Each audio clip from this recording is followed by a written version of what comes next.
ایک ایسے نبی جنہوں نے شیروں کے ساتھ زندگی گزاری تھی، اور جب انہیں آگ میں ڈالا گیا تو آگ نے ان کو ذرہ برابر بھی نقصان نہیں پہنچایا اور ان کو نہیں جلایا۔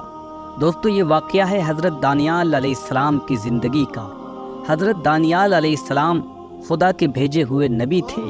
میلاد سے 2500 سال پہلے 5ویں کرن میں بیت المقدس کے شہر میں پیدا ہوئے۔ حضرت دانیال علیہ السلام شریف زادوں میں سے تھے۔ دانیال کا مطلب ہے کہ خداوند میرا قاضی ہو۔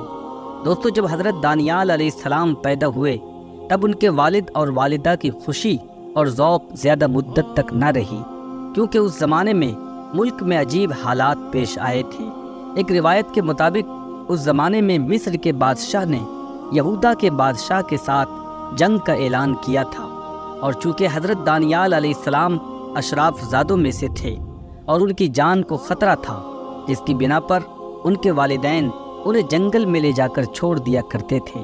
جنگل میں انہیں تنہا چھوڑ دیا جاتا تھا۔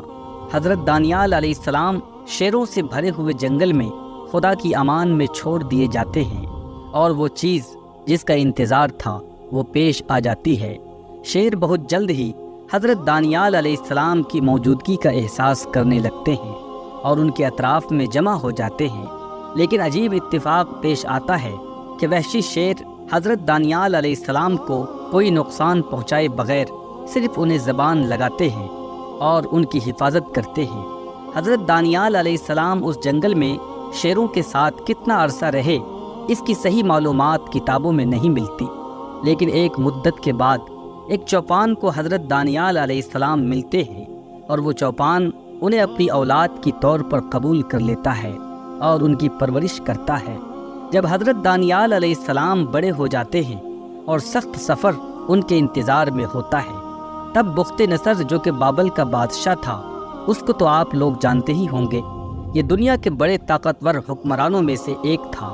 حضرت دانیال علیہ السلام جب نومولود تھے تو اسی وقت ہی ان کا سخت سفر شروع ہو جاتا ہے، اور یہاں سے داستان خوبصورت بنتی ہے کہ جب وہ اور بخت نصر کا قصہ شروع ہوتا ہے۔ کہا جاتا ہے کہ حضرت دانیال علیہ السلام 14 سال تک بیت المقدس میں زندگی انہوں نے گزاری تھی، یہاں تک کہ بابل کا بادشاہ بخت نصر بیت المقدس پر حملہ کرتا ہے اور شہر کو آگ لگا دیتا ہے، اور شہر تقریباً ویران ہو جاتا ہے۔ وہ بوڑھے افراد جو اس حادثے میں بچ جاتے ہیں وہ مصر کی جانب بھاگ جاتے ہیں۔ جوانوں کو قیدی بنا کر بابل لے جایا جاتا ہے۔ حضرت دانیال علیہ السلام بھی ان جوانوں کے ہمراہ ہوتے ہیں کہ جنہیں قیدی بنا کر بابل لایا جاتا ہے۔ حضرت دانیال علیہ السلام کے ساتھ حضرت عزرا بھی قیدی بنتے ہیں۔ بابل کے لوگوں نے ان جوانوں کو تکلیف دینا شروع کر دیا جنہیں بیت المقدس سے قیدی بنا کر لایا گیا تھا۔ بابل کے لوگ ان جوانوں کی شکایت بابل کے بادشاہ بخت نصر کے پاس لے کر جاتے ہیں اور اسے کہتے ہیں، اے بادشاہ، آپ ان لوگوں کو یہاں پر لے کر آئے ہیں جن کی وجہ سے ہماری بیویاں ہم پر توجہ نہیں کرتی ہیں، اور ان کا سارا ہوش و حواس ان جوانوں پر ہے، یا ان کو یہاں سے باہر نکالیں یا انہیں قتل کر دیں۔ بخت نصر ان کی بات سننے کے بعد ان سے کہتا ہے کہ تمہیں جو جی میں آئے وہ کر لو، اس بات کا مجھ سے کوئی تعلق نہیں ہے۔ بخت نصر اس بات کے بعد تمام جوانوں کو شہر کے میدان میں جمع کرتا ہے۔ جس وقت یہ جوان اپنی آخری سانسیں لے رہے ہوتے ہیں تو بخت نصر کہتا ہے، رک جاؤ، مجھے وہ 4 جوان چاہیے، ان کو آزاد کرو۔ 4 جوان آزاد ہو جاتے ہیں اور بابل کے لوگ باقیوں کو قتل کر دیتے ہیں۔ ان 4 جوانوں میں ایک حضرت دانیال علیہ السلام تھے اور دوسرے حضرت عزرا علیہ السلام تھے۔ بخت نصر ان جوانوں کو اپنے محل میں لے جاتا ہے اور اپنے وزیر کو بلاتا ہے اور اسے حکم دیتا ہے کہ ان جوانوں کو خود اپنے پاس رکھو اور ان کا خیال رکھو اور انہیں ضروری ٹریننگ دو تاکہ مستقبل میں انہیں محل میں کام پر رکھا جائے گا، اور وزیر کو حکم دیتا ہے کہ ان 4 جوانوں کو میرے ہی کھانوں میں سے کھلاؤ اور ان کو وہ شراب پلاؤ جو میں پیتا ہوں۔ وزیر ان 4 جوانوں کو اپنے ساتھ لے جاتا ہے اور بادشاہ کے حکم کو پورا کرتا ہے۔ وزیر خود ان جوانوں کی نگرانی کرتا ہے، لیکن حضرت دانیال علیہ السلام اور دوسرے جوان حضرت موسیٰ علیہ السلام کی شریعت کی پیروی کرتے تھے۔ اور ان چیزوں سے پرہیز کرتے تھے جو ان کے مذہب میں جائز نہیں تھی۔ وزیر اس بات کو قبول نہیں کرتا اور ان سے کہتا ہے کہ اگر بادشاہ کے حکم کے مطابق کھانا نہیں کھاؤ گے اور شراب نہیں پیو گے اور 3 سال کے بعد بادشاہ آپ کو ضعیف اور کمزور دیکھے گا تو اس کی سزا مجھے بھگتنی پڑے گی۔ حضرت دانیال علیہ السلام وزیر سے کہتے ہیں کہ تم پریشان نہ ہو، ہم لوگ بہت اچھے نظر آئیں گے۔ اور حقیقت میں اسی طرح ہوا کہ جو لوگ حرام کھانا اور پینا کھا رہے تھے اور جو لوگ شراب پی رہے تھے وہ لوگ اور ان نوجوانوں کے مقابلے میں کمزور نظر آ رہے تھے۔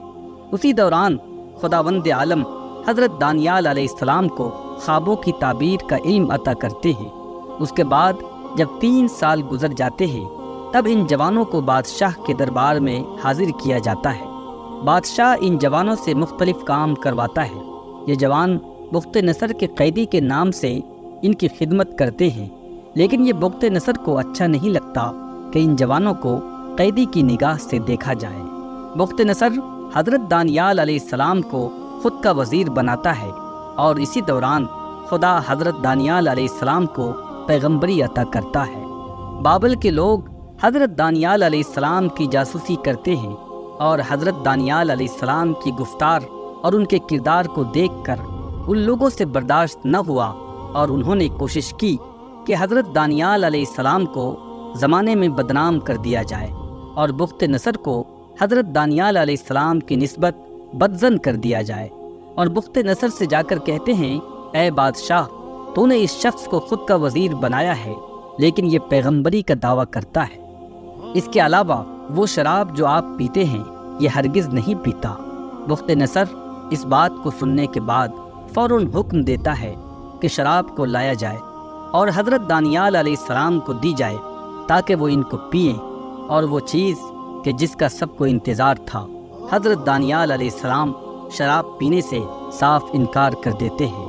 بابل کے لوگ کامیاب ہو گئے تھے کہ حضرت دانیال علیہ السلام کو اب ضرور سزا دی جائے گی۔ اس دن کے بعد بادشاہ حکم دیتا ہے کہ حضرت دانیال علیہ السلام کو کسی ایسے جنگل میں ڈال دیا جائے جو شیروں سے بھرا ہوا ہو۔ لیکن عجیب تھا کہ حضرت دانیال علیہ السلام ان شیروں کے ساتھ بہت آرام اور سکون سے تھے، کیونکہ شیروں نے نہ صرف ان کو نقصان نہیں پہنچایا بلکہ ان کے قریب آ گئے تھے اور ان کو چاٹ رہے تھے اور اس طرح کر رہے تھے جیسے کوئی پرانے دوست سے ملاقات کی ہو۔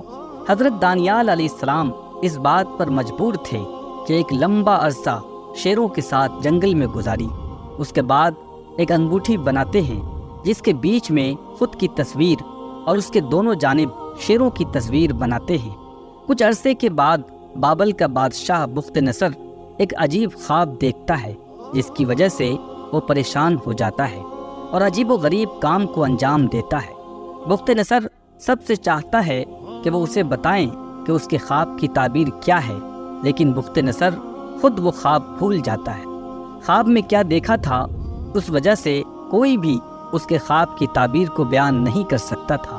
اس بنا پر بخت نصر حکم دیتا ہے کہ حضرت دانیال علیہ السلام کو جنگل سے نکالا جائے، اور حضرت دانیال علیہ السلام سے کہتا ہے کہ تم بتا سکتے ہو میرے خواب کی تعبیر کیا ہے؟ مختصر یہ کہ حضرت دانیال علیہ السلام بخت نصر سے کہتے ہیں کہ تم نے خواب میں ایک مجسمہ دیکھا ہے اور ایک بڑا پتھر اس سے ٹکراتا ہے اور وہ مجسمہ یعنی بت ٹوٹ جاتا ہے، یعنی بخت نصر کی بادشاہی کس طرح ختم ہوگی اور بت بھی نابود ہو جائیں گے۔ دوستو، یہ بات بیان کرنا ضروری ہے کہ آج کے محققین کی نظر میں اس کی تعبیر جس میں وہ بڑا پتھر مجسمے سے ٹکراتا ہے اور بڑے بت کو اس نے نابود کر دیا، تورات میں حضرت دانیال علیہ السلام کی تعبیر کے مطابق آخری پیغمبر اور بتوں کے نابود ہونے کی جانب اشارہ ہے۔ لہذا اس نظر سے حضرت دانیال علیہ السلام آخری پیغمبر حضرت محمد صلی اللہ علیہ وسلم کے ظہور کی بشارت دے رہے ہیں۔ جس وقت بخت نصر یہ دیکھتا ہے کہ حضرت دانیال علیہ السلام اس کے خواب کو اور اس کی تعبیر کو بیان کر رہے ہیں، حضرت دانیال علیہ السلام کو دوبارہ محل میں لے کر آتا ہے اور پہلے سے زیادہ محبت سے بات کرتا ہے۔ لیکن بابل کے لوگ حضرت دانیال علیہ السلام کا پیچھا نہیں چھوڑتے اور انہوں نے حضرت دانیال علیہ السلام سے نجات پانے کے لیے ہر برے طریقے کو آزمایا۔ اگرچہ اس بار بہت سختیاں برداشت کی، لیکن پھر بھی بخت نصر کو راضی کر لیا اور بادشاہ کے حکم کے مطابق ایک بہت بڑا مجسمہ بنایا گیا، اور اس کے بعد بادشاہ حضرت دانیال علیہ السلام کو حکم دیتا ہے کہ اس بت کے سامنے سجدہ کرو اور اس کی پرستش کرو، اور ان سے کہتے ہیں کہ اگر تم نے اس کام کو انجام نہیں دیا تو ہم تمہیں جلتی ہوئی بھٹی میں پھینک دیں گے۔ حضرت دانیال علیہ السلام بخت نصر کو جواب دیتے ہیں کہ ہم صرف خداوند کی بندگی کرتے ہیں، اور خدا ہم کو اس آگ سے ضرور بچا لے گا جس میں تم ڈالو گے۔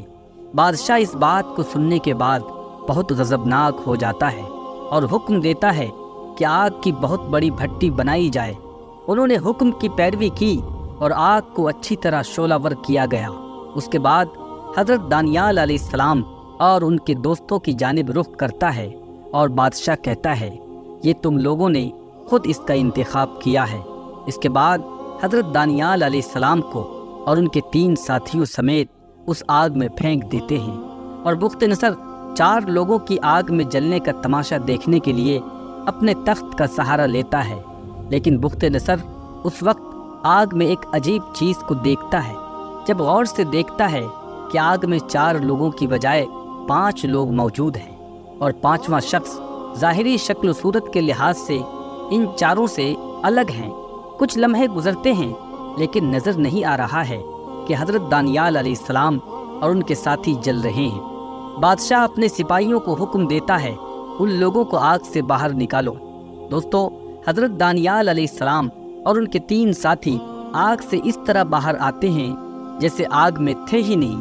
بخت نصر پوچھتا ہے کہ میں نے تم 4 لوگوں کو آگ میں ڈالا تھا، لیکن آگ میں 5 لوگ موجود تھے، وہ 5واں شخص کون تھا؟ حضرت دانیال علیہ السلام کہتے ہیں کہ وہ 5واں شخص جو ہمارے ساتھ تھا وہ اللہ کا فرشتہ تھا۔ تو بخت نصر ان حالات کو دیکھ کر اعلان کرتا ہے کہ کسی کو بھی حضرت دانیال علیہ السلام کے بارے میں برا کہنے کا کوئی حق نہیں ہے، اور حضرت دانیال علیہ السلام آخری عمر تک ان کے ساتھ رہیں گے۔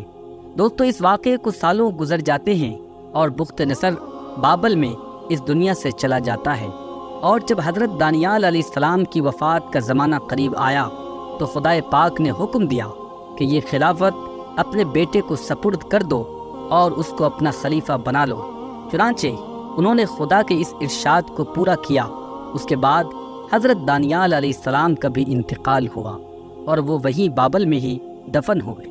اس طرح اللہ نے اپنے نبی کی حفاظت کی۔ دوستو، امید کرتے ہیں کہ آج کی یہ معلوماتی ویڈیو اچھی لگی ہوگی۔ دوستو، ہمیں اجازت دیں، اپنا اور اپنوں کا خوب خیال رکھیں۔ اللہ حافظ۔